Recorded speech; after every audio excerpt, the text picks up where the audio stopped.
Je rappelle que ces trois pays ne sont pas arabes. Israël, c'est un pays de culture juive. L'Iran est musulman, mais c'est d'une ethnie perse. Et la Turquie sont des musulmans, mais sont d'ethnie turque. Donc les services de renseignement d'Israël, de l'Iran et de la Turquie, à savoir le Mossad, que vous connaissez tous, la SAVAK. La SAVAK, c'est les services de renseignement iraniens à l'époque du Shah d'Iran, avant 1979. Et le MIT, ou MIT, à ne pas confondre avec la célèbre université américaine scientifique de Boston.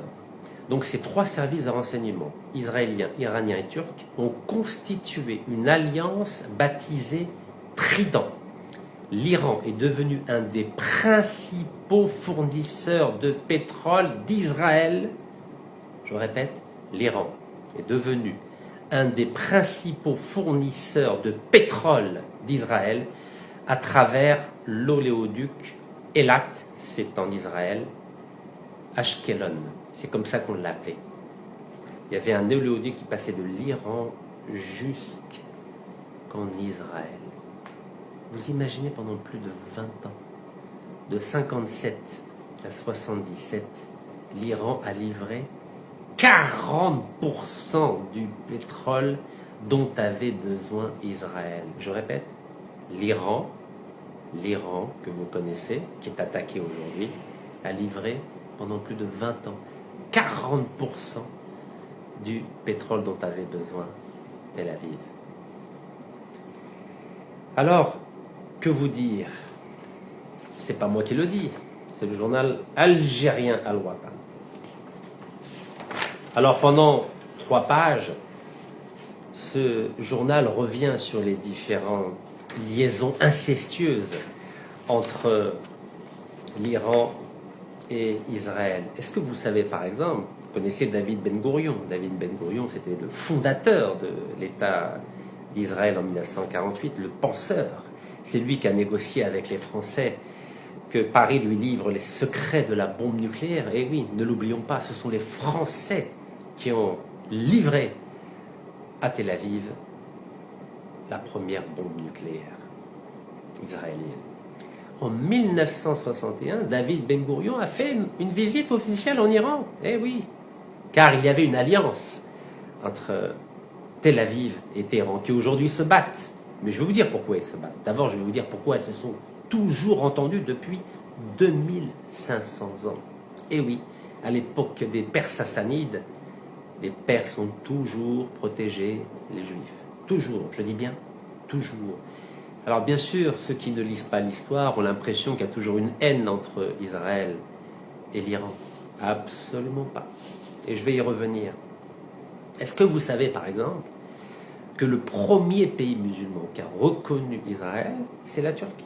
Et vous savez qu'aujourd'hui, nous avons d'excellentes relations avec la Turquie. Et pourtant, en 1949, la Turquie a reconnu Israël. Et quel est le deuxième pays musulman à avoir reconnu l'État d'Israël? C'est l'Iran. L'Iran a été le deuxième pays musulman à reconnaître Israël en 1950. Vous voyez, donc bien avant l'Égypte à partir de 77-79, bien avant la Jordanie à partir de 93-94, bien avant le Maroc à partir de 2020-2021, il y avait la Turquie et l'Iran qui ont reconnu en 49 et en 1950 l'État d'Israël. Et vous avez remarqué, l'Algérie entretient d'excellentes relations avec la Turquie et avec l'Iran qui ont reconnu l'État d'Israël il y a déjà 75 ans. 75 ans. Alors je vais poursuivre. En juin 1980, qui a donné les informations à Tel Aviv pour bombarder la centrale nucléaire irakienne d'Osirak? C'est pas les États-Unis, c'est pas la Chine, c'est pas l'Angleterre, c'est pas la France, c'est l'Iran. L'Iran de l'Ayatollah Khomeini, oui, l'Iran de l'Ayatollah Khomeini a livré des informations à Tel Aviv pour que Tel Aviv bombarde la centrale nucléaire irakienne d'Osirak.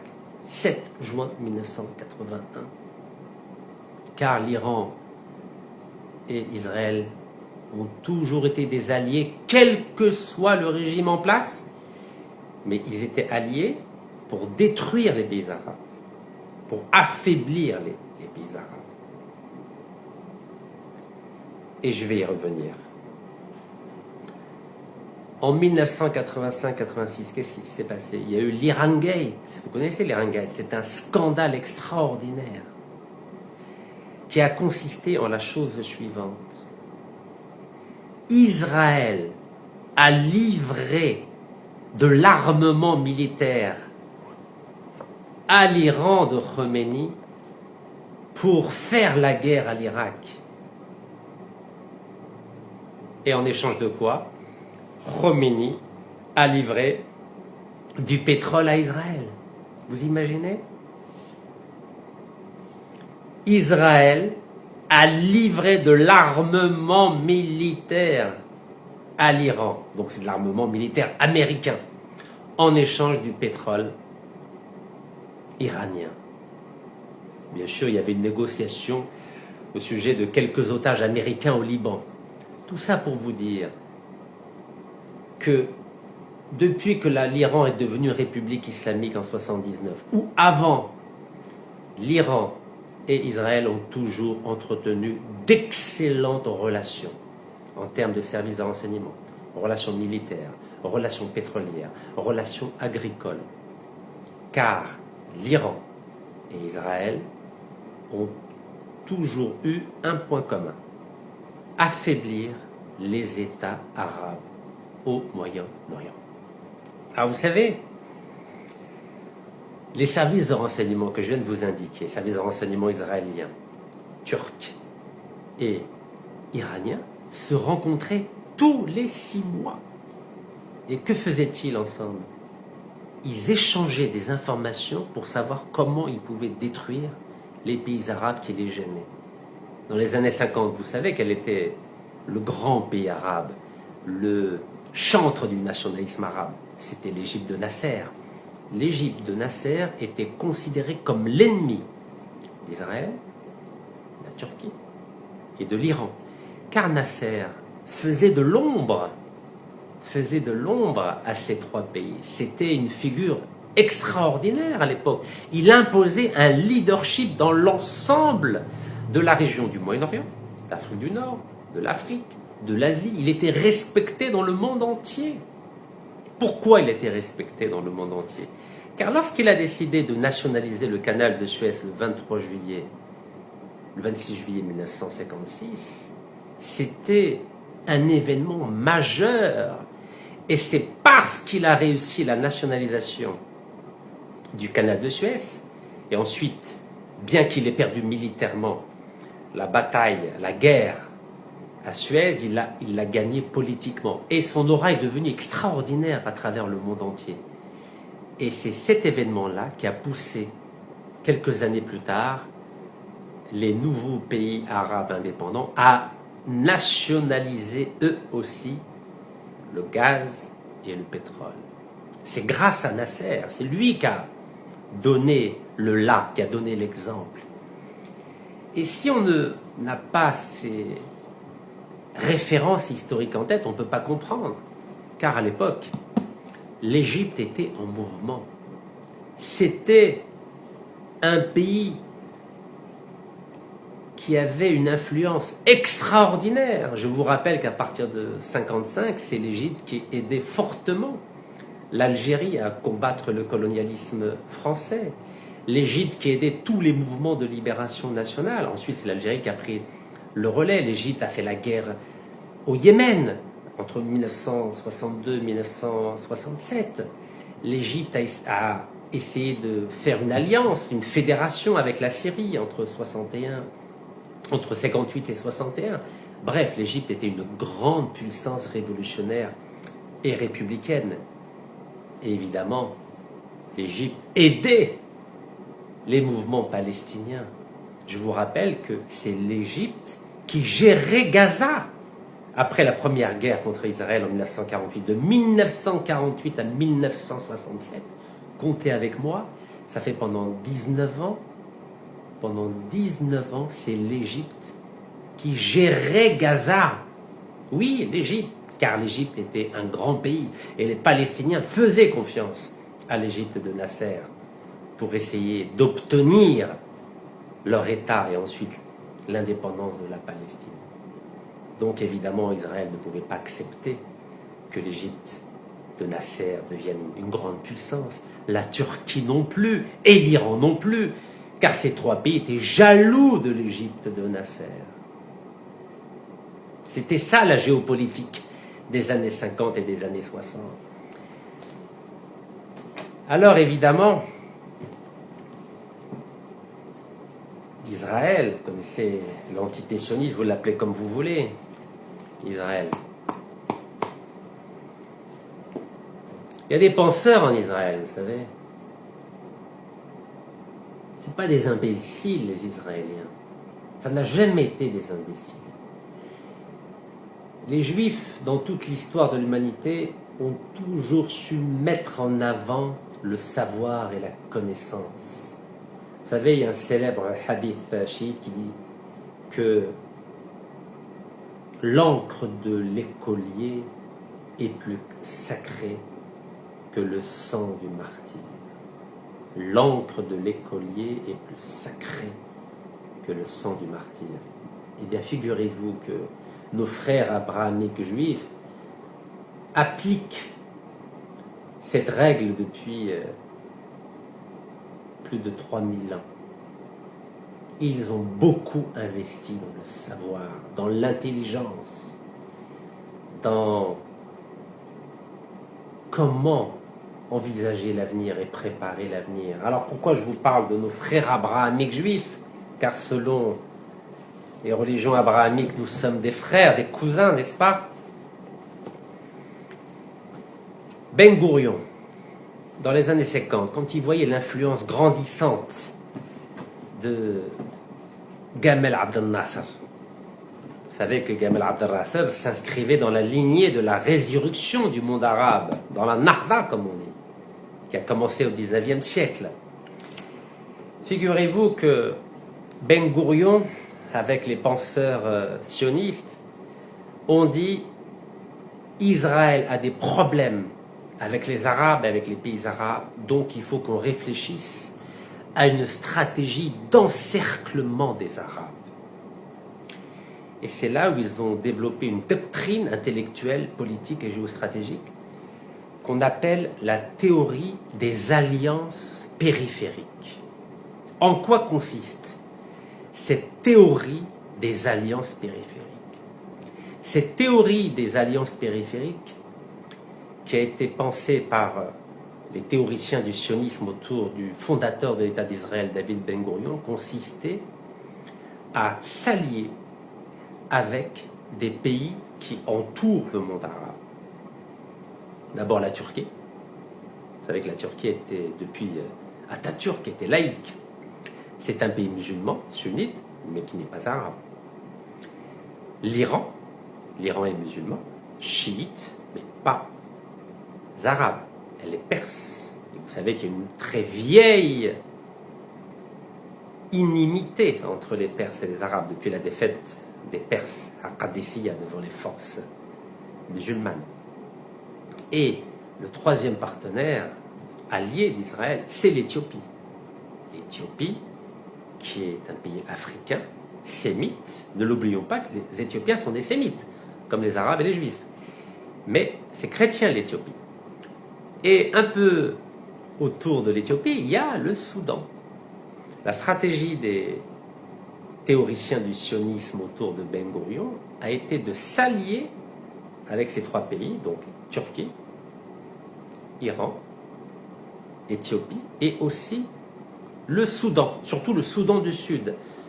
Pendant plus de 50 ans, un des objectifs de Tel Aviv a été de diviser le Soudan. Vous savez que le nord du Soudan est musulman et le sud est animiste chrétien. Et ils ont réussi, car aujourd'hui il y a deux États au Soudan. Le Soudan du Sud, où il y a les principaux gisements de pétrole, qui est animiste chrétien, et le Soudan du Nord, où il n'y a pas de pétrole, à vrai dire, et qui est musulman. Et ça a marché, cette stratégie-là. Et c'est la raison pour laquelle, dans le cadre de cette stratégie des alliances périphériques autour du monde arabe, l'idée c'était d'encercler le monde arabe avec une alliance entre Israël, Turquie, Iran, Éthiopie et le Soudan du Sud, les 5. Cette stratégie a fonctionné, car Israël a compris une chose, toute seule, ou tout seul, il ne peut pas faire grand-chose, il ne peut pas combattre l'Égypte nassérienne. Et après avoir liquidé l'Égypte nassérienne, il y a eu l'Irak, baathiste de Saddam Hussein. Vous n'avez pas remarqué que l'Égypte a été détruite? Et vous savez que l'Iran, écoutez-moi bien, l'Iran en 1973, vous vous en souvenez, 73, mes compatriotes algériens, vous savez que l'Algérie a participé à la guerre contre Israël en aidant l'Égypte, en aidant la Jordanie, en aidant la Syrie. Vous savez ce qu'a fait l'Iran en 1973? L'Iran du Shah d'Iran. L'Iran a livré des armes et du pétrole à Israël contre l'Algérie, contre l'Égypte, contre la Syrie, contre la Jordanie, contre les Palestiniens. Et qu'a fait l'Iran pendant la guerre Iran-Irak? Je viens de vous le dire, elle a livré des informations à Israël pour que Israël détruise la centrale nucléaire d'Osirak. Comme aujourd'hui, Israël est en train d'essayer d'abattre le programme nucléaire iranien. Et je vais vous dire pourquoi. Donc, Israël a toujours eu l'intelligence des alliances. Nekaz ne mâche pas ses mots. Il dénonce Netanyahou comme un fasciste génocidaire, responsable des souffrances en Palestine, au Liban, en Syrie, en Iran. Il rappelle que l'État d'Israël est né d'une tragédie européenne, l'Holocauste, mais qu'il a été imposé au peuple palestinien par une complicité occidentale coupable. Le prix de cette injustice, ce sont des décennies de sang, de larmes et d'occupation. L'allié américain, qui est très loin, ou l'allié français, ou l'allié britannique, ou l'allié allemand, qui était son génocidaire hier. Israël a plusieurs types d'alliés. Des alliés chrétiens, que je viens de vous indiquer, et des alliés musulmans. Turquie, Iran. Et en Afrique, l'allié chrétien orthodoxe que représente l'Éthiopie et maintenant le Soudan du Sud. Et quand il y avait l'apartheid, Israël était aussi l'allié de l'Afrique du Sud. C'est avec l'Afrique du Sud que Israël a développé son arsenal nucléaire. Il y avait une alliance entre Tel Aviv et le Cap en Afrique du Sud. C'est ensemble qu'ils ont développé ce programme nucléaire qui avait été initié d'abord avec l'aide de la France et ensuite entre les deux capitales, Israël, Afrique du Sud, 200 têtes nucléaires. Eh oui.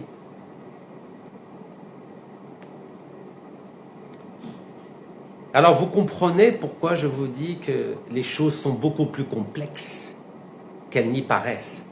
Alors pourquoi tout d'un coup maintenant, Israël a décidé de tourner le dos à l'Iran? Mais pour une raison simple. C'est parce que de 1948, date de la création d'Israël, jusqu'en 1988, date de la fin de la guerre entre l'Irak et l'Iran,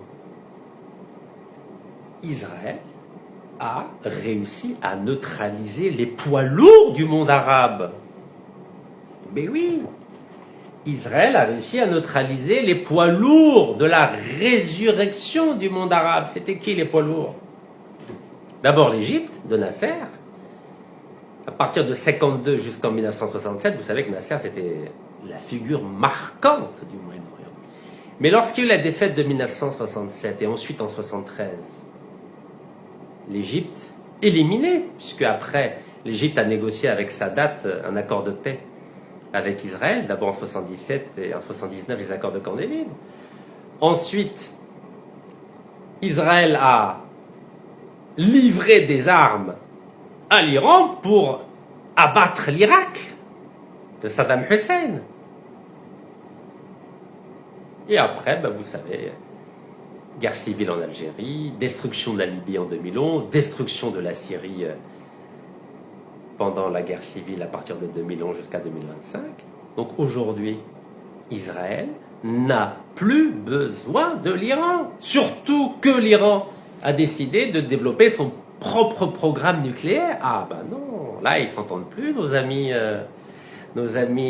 israéliens et iraniens. Non, parce que Israël veut être la nouvelle Égypte du Moyen-Orient. Elle veut être la seule puissance. Maintenant qu'Israël s'est débarrassé avec l'aide de l'Iran, de l'Égypte et maintenant qu'Israël s'est débarrassé, grâce à l'aide de l'Iran, s'est débarrassé de l'Égypte et de l'Irak et de la Syrie, c'est bon maintenant. Israël n'a plus besoin de l'Iran. Et Israël n'acceptera jamais qu'un autre État la concurrence sur le plan géopolitique et militaire dans la région. Israël veut devenir le nouveau royaume franc de Jérusalem. Alors, il y a plein de littérature là-dessus, vous savez. Donc je vous ai dit, là, les alliances périphériques, Turquie, Israël et Iran, voici les trois qui ont détruit le monde arabe, ensemble. C'est l'alliance des trois, Turquie, Israël et Iran. Donc maintenant que le monde arabe a été totalement détruit, je n'ai pas besoin de vous faire un dessin, maintenant Israël va être toute seule dans la partie. C'est un peu comme la guerre des gangs. Alors ceux qui connaissent Marseille, d'abord les gangs se mettent ensemble et puis dès qu'ils se sont mis d'accord, ils ont gagné contre dès que deux gangs ont gagné contre un troisième gang, après les deux gangs qui étaient alliés se tuent, se massacrent. C'est ce qui se passe aujourd'hui. Alors il y a beaucoup de littérature là-dessus, vous savez, même les Français le savent. Iran contre Israël, comment les deux pays sont passés d'alliés à ennemis jurés. Ça c'était en 2024. Vous savez, il y a énormément de littérature. Allez, un autre article de 2022. Iran-Israël, de l'alliance à la confrontation.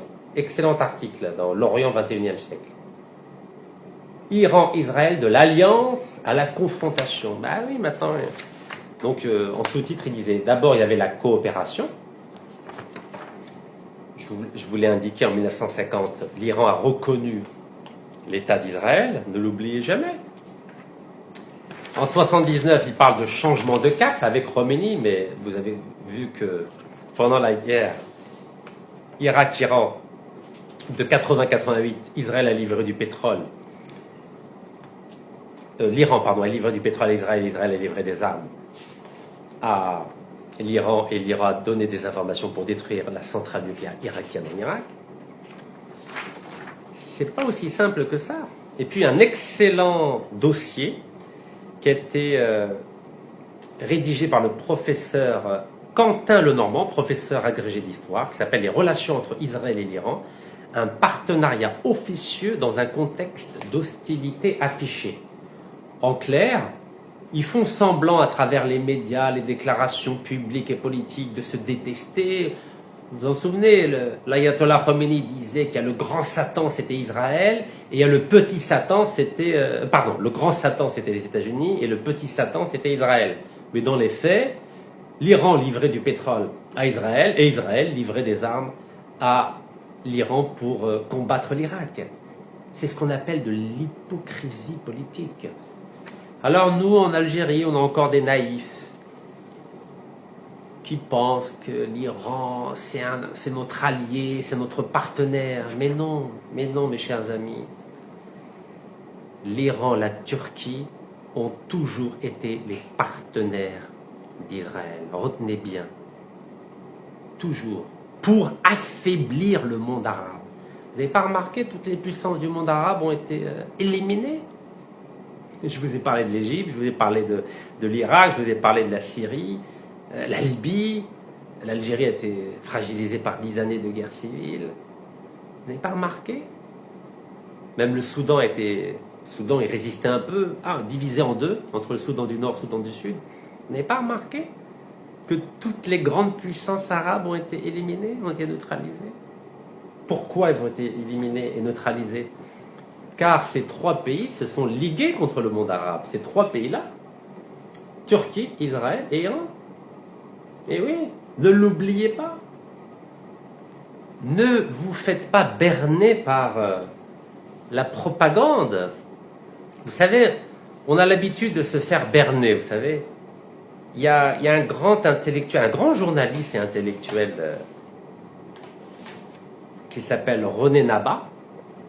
C'est un grand monsieur, il était responsable du monde arabe à l'agence France-Presse pendant 30 ou 40 ans. C'est un livre qui a été publié en Algérie, donc vous ne pourrez pas dire que c'est moi qui l'ai inventé. Il s'appelle Le monde arabe en point de mire. C'est un livre entretien avec René Naba, de Samir Mahalla. Et vous savez ce que dit René Naba? Donc c'est à la page 71. Donc page 71. Donc c'est une question de Samir Mahalla. Il lui dit: cela répondrait bien à la politique coloniale, celle de séparer le Mashrek, donc le Moyen-Orient, du Maghreb, l'Afrique du Nord, les Arabes des Kabyles. Vous voyez, les Occidentaux ont bien séparé ou différencié les Arabes des Kabyles. C'est casser en quelque sorte cet élan de prise de conscience. Et que répond René Naba dans son livre, Le monde arabe en pointe de mire? Écoutez ce qu'il dit. Il dit, lui il est chrétien, René. René c'est pas musulman, il est chrétien. Oui, absolument, dit-il. L'histoire le dit, perdre de vue qu'on appartient tous au même univers culturel arabe. Alors arabe c'est pas ethnique, culturel, c'est-à-dire la religion, la littérature, culturel. Je ne parle pas d'ethnie encore une fois. Et dit, l'histoire le dit, perdre de vue qu'on appartient tous au même univers culturel arabe, à la même projection d'avenir, je m'adresse au bachelier à qui je dédie cette vidéo, équivaut à notre chaos. Je répète, il dit perdre de vue qu'on appartient tous au même univers culturel arabe, à la même projection d'avenir, équivaut à notre chaos. De la Mauritanie, au sud du Sahara occidental, à Bahreïn, il suffit de parler arabe, même approximativement, comme moi. Tu t'en sors. La seule différence entre le Mashrek et le Maghreb est dans le fait que l'une est de civilisation de la semoule et l'autre du riz. Vous avez entendu? La seule différence entre le Mashrek, Moyen-Orient, et le Maghreb, c'est-à-dire l'Afrique du Nord, est dans le fait que le Mashrek est de la civilisation de la semoule et l'autre du riz. Plutôt le Maghreb, civilisation de la semoule et l'autre du riz. Moi, de la Mauritanie jusqu'au Yémen, j'ai toujours parlé l'arabe. Il est chrétien, hein? Je n'ai pas besoin d'être polyglotte, une seule langue me suffit.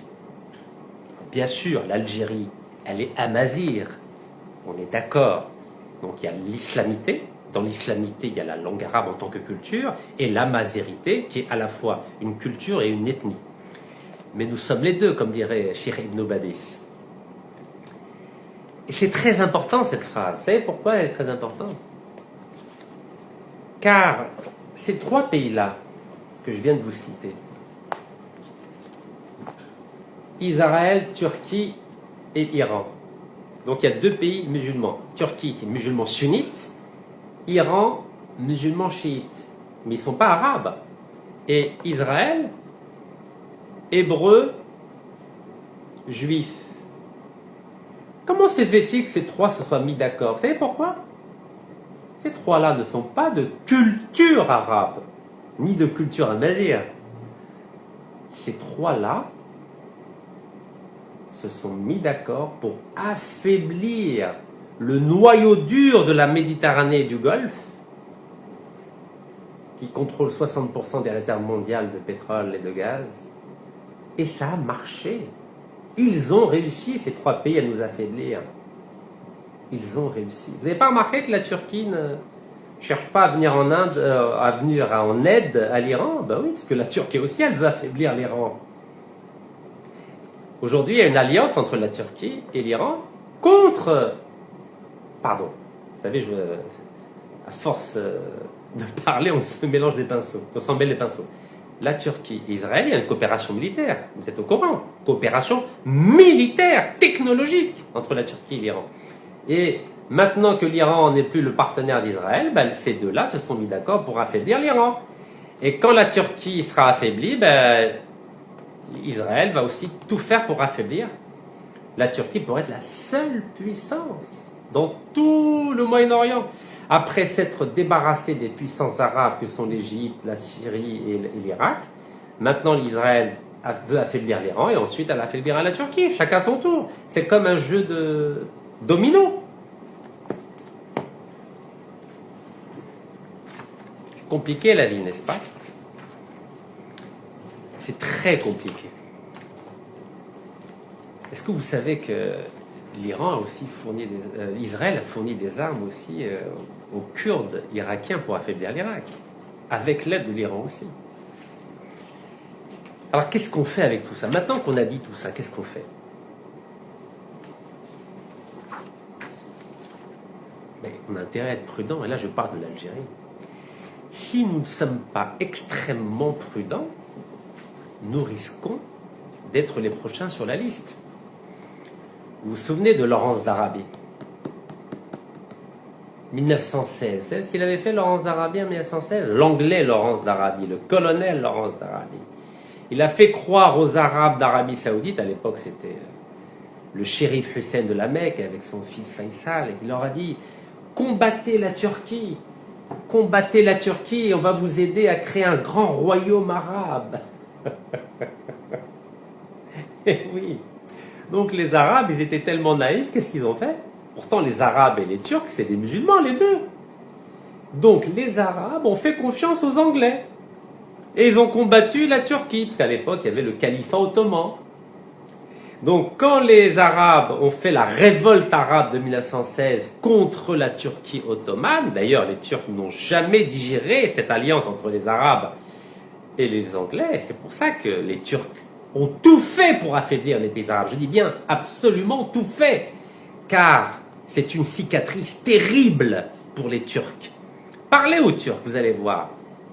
Ils veulent se venger de l'alliance des Arabes avec les Anglais en 1916, car l'alliance des Arabes et des Anglais en 1916 a précipité la chute de l'empire califal, du califat ottoman d'Istanbul. Et les Turcs ne l'ont jamais oublié, jamais.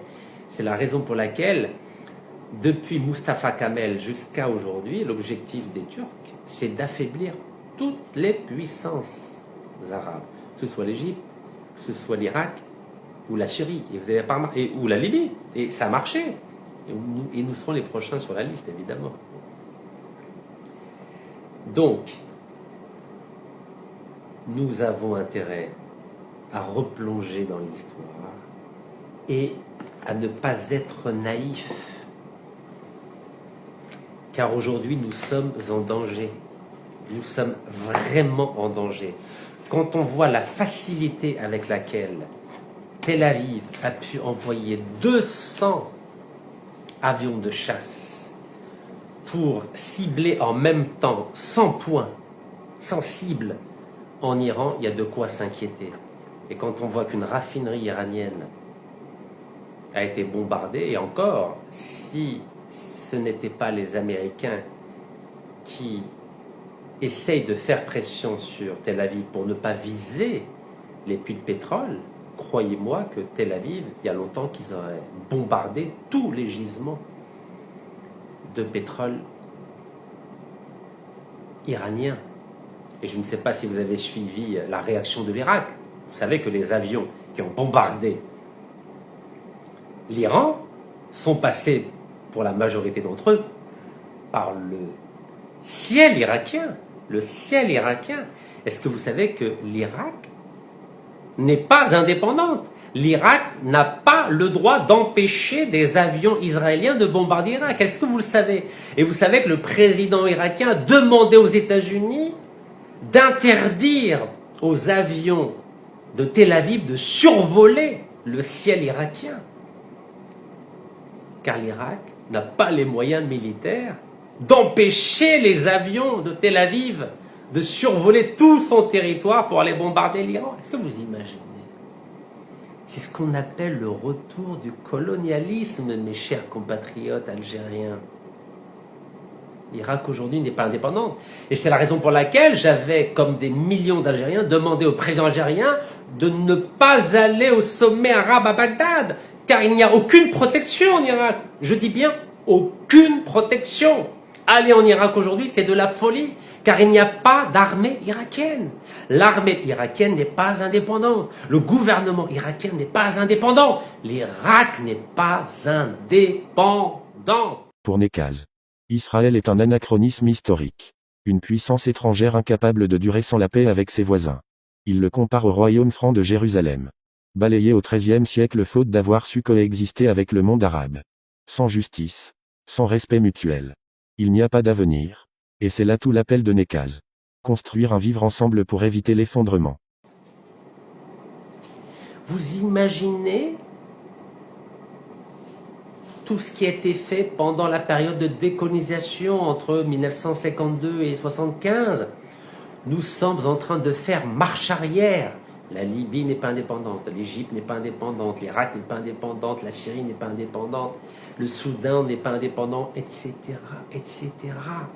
Nous sommes en train de vivre un mouvement de recolonisation. Les pays arabes, culturellement arabes, sont à nouveau sous la tutelle des puissances occidentales. Est-ce que vous imaginez? Même le Maroc voisin n'est pas indépendant. Il ne peut plus faire ce qu'il veut. Alors je sais que les mouches électroniques marocaines vont réagir, évidemment. Mais c'est pas grave, je suis un homme libre et je dis ce que je pense. C'est terrible ce qui est en train de se passer.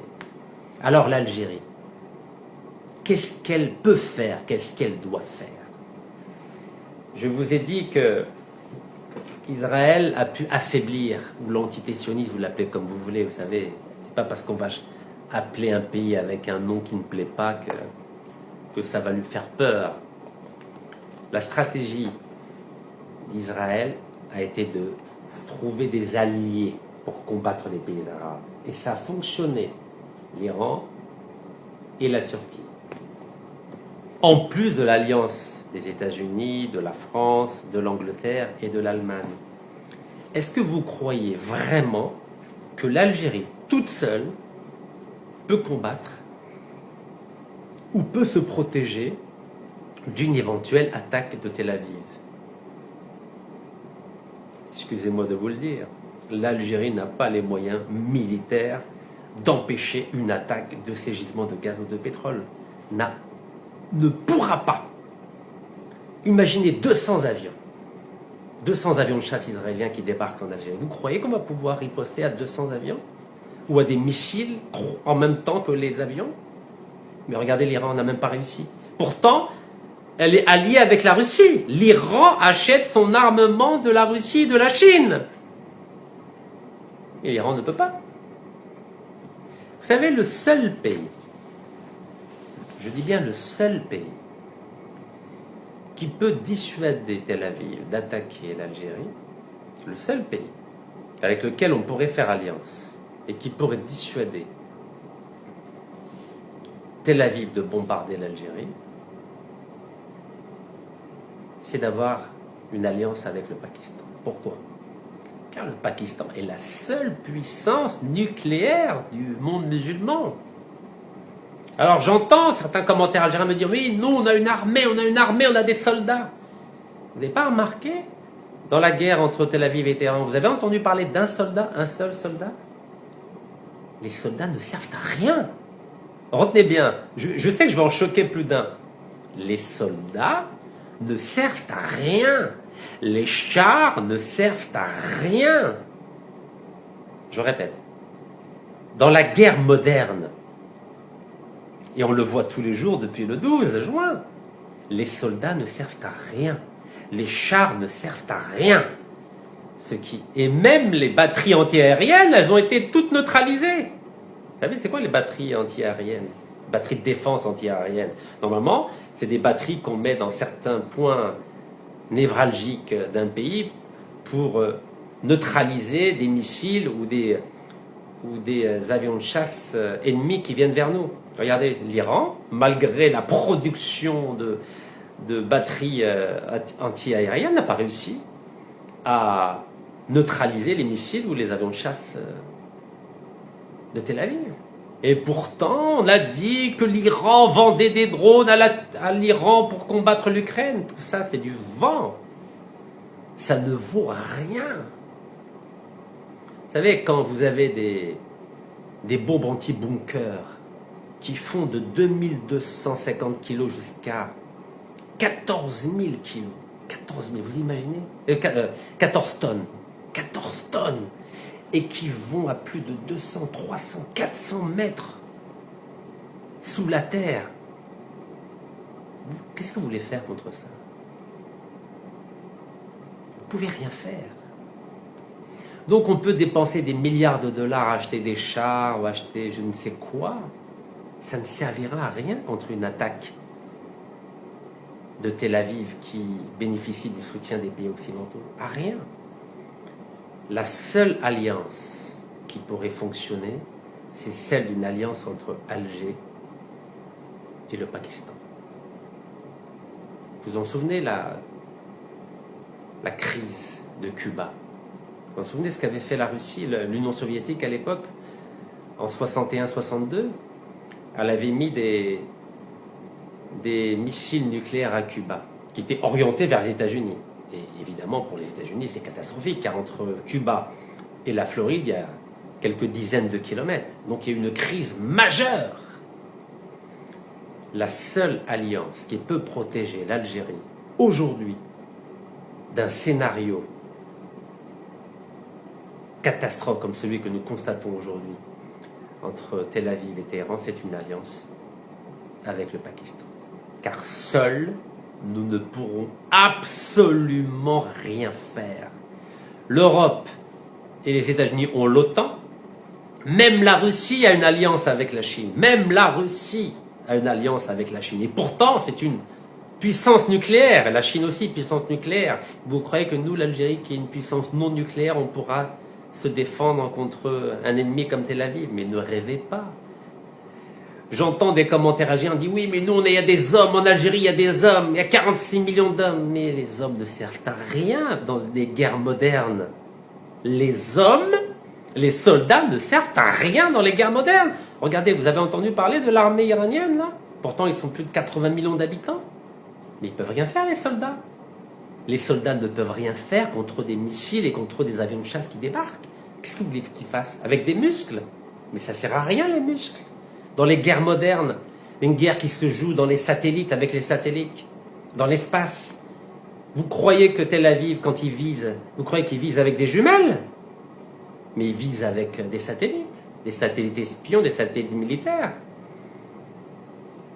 Les soldats ne servent à rien. C'est pas une guerre urbaine, c'est pas une guerre dans les montagnes, c'est une guerre à coups de missiles, à coups de bombes anti-bunker qui font, vous imaginez, 14 tonnes. Qu'est-ce que vous voulez que fasse un régiment de soldats avec des bombes qui tombent du ciel, qui font 14 tonnes? Vous savez qu'il est temps de réfléchir, de mettre fin au populisme, à la propagande, et à réfléchir à une véritable doctrine militaire, une véritable stratégie militaire pour protéger notre pays. Et les populistes qui croient que c'est avec des soldats, avec des mitraillettes qu'on va combattre des missiles et des avions de chasse F-16 de pointe, je les invite à mettre un peu de sagesse dans leurs propos et à se mettre à réfléchir collectivement à comment on peut protéger notre pays, car tout seul, nous n'y arriverons pas. Il nous faut une stratégie d'alliance périphérique comme celle que Tel Aviv a échafaudée dans les années 50 avec Ben Gourion, en s'alliant avec la Turquie, avec l'Iran, l'Éthiopie pour combattre tous les pays arabes, et ça a fonctionné. Donc si nous voulons protéger l'Algérie, nous avons besoin d'une stratégie d'alliance périphérique. Nous aussi. Barakallahu fikum. تحيا الجزائر، تحيا فلسطين والله يرحم الشهداء. L'attaque